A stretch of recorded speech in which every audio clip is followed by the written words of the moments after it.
هلا أصدقائي، شلونكم؟ شخباركم؟ إن شاء الله دوم بخير. في هذا الفيديو راح نتعرف على تطبيق مجاني لإضافة التأثيرات الصوتية وتغيير نبرات الصوت بطريقة سهلة جدا. ابقوا معي بعد الفاصل.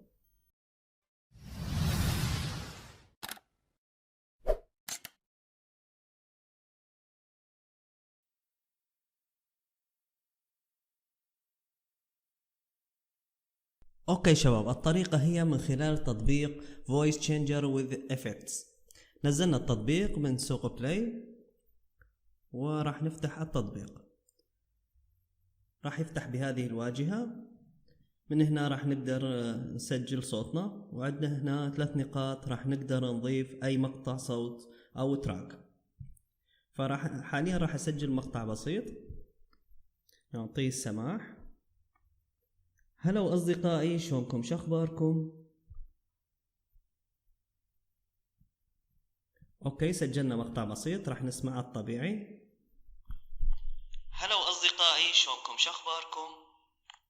وهنا ظهرت عندنا التأثيرات مثل هنا. هلا اصدقائي، شلونكم؟ شخباركم؟ هلا اصدقائي، شلونكم؟ شخباركم؟ عندنا هنا هلا اصدقائي، شلونكم؟ شخباركم؟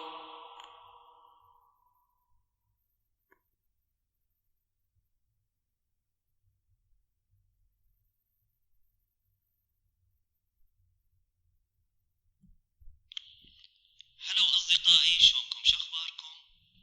اوكي، واي افكت تريد تخزنه راح تدوس على 3 نقاط وراح تسوي سيف ريكوردينج.